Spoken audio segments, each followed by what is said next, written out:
The NFL sends all teams in the league proof that the penalty against Detroit was not only valid, but also proved that Detroit's intent was to deceive both the defense and the official.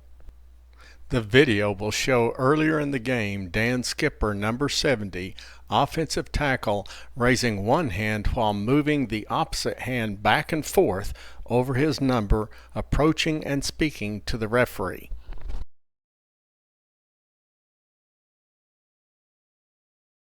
As a reminder to clubs and players, an offensive player numbered 50 through 79 or 90 through 99 is permitted to line up as an eligible pass receiver. Notice that again, Dan Skipper comes on the field with his arm raised as he motions with his other hand towards his number while running to the referee and speaking with him. But notice also two other linemen walking towards the official but not motioning with either hand. To allow the defense an opportunity to match personnel to avoid deception and to ensure fairness, the player must immediately report the change in his eligibility status to the referee, who will inform the defensive team and will make an announcement to the stadium before that play. It is the responsibility of the player to be sure that change in status is clearly communicated to the referee by both a physical signal with his hands up and down in front of his chest, and to report to the referee his intention to report as an eligible receiver. Any player reporting as eligible, which Dan Skipper did, must then line up and remain in an eligible position. Here the league proves that Penilla Sewell covered up the reporting eligible player number 70, which now would have been a penalty for illegal formation regardless if 68 reported or not. Any player reporting as eligible must line up initially and remain in an eligible position. Failure to do so, or if he is covered up by another player, will result in an illegal formation. Should the reporting player elect to remain in the game for an additional play, he must repeat the same reporting process to the referee. And before each additional play, the referee will inform the defensive team. This process has been in place for many years and is intended to provide proper notification to the defense when players are lined up in positions that their number would not allow. And they're within a point, and the call has already been made by Dan Campbell. They are going for two in the win. Wow. Here's the end of it.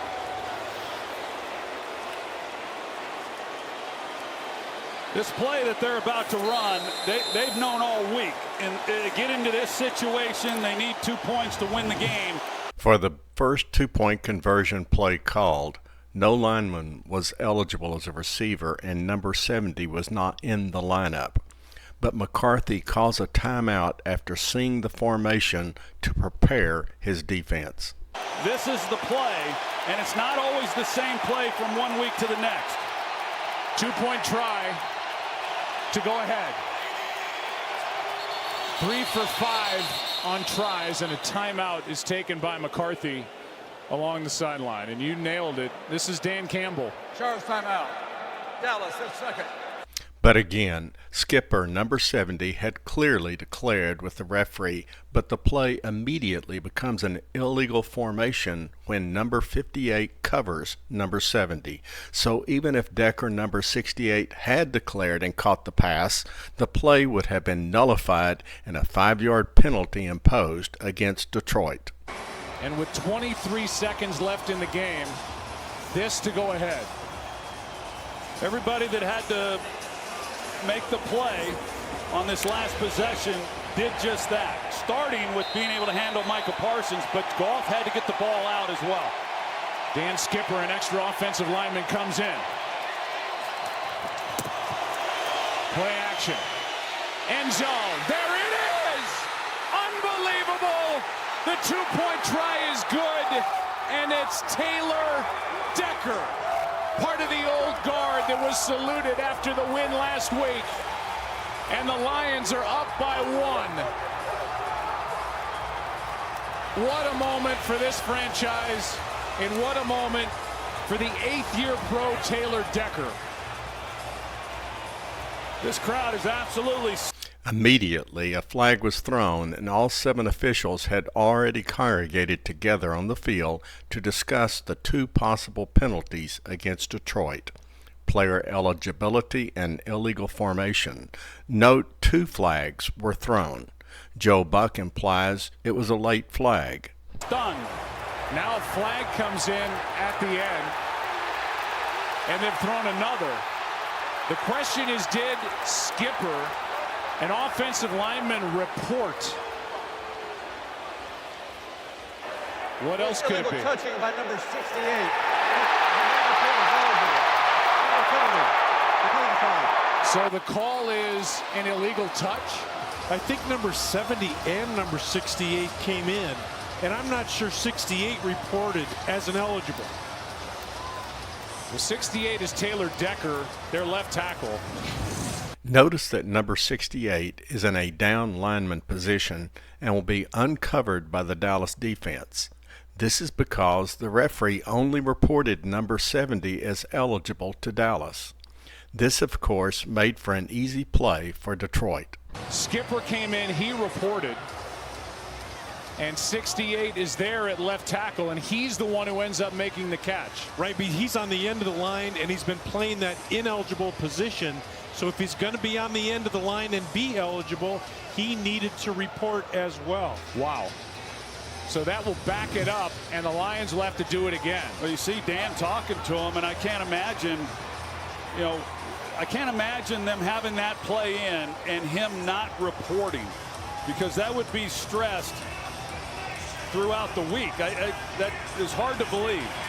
Well, let me ask you this. Now that it backs you up, do you kick the extra point and tie the game? They leave their offense out there to try to convert again. Yeah, from the 7-yard line.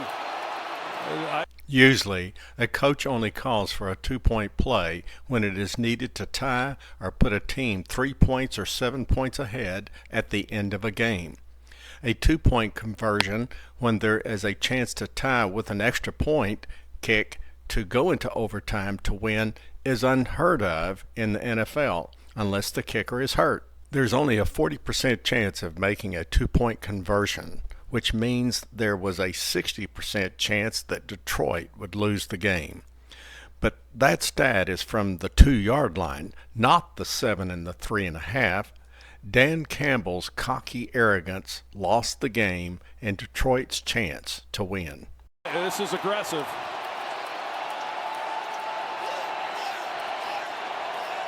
So Decker didn't report. He caught the 2-point conversion. They threw the flag at the end of it.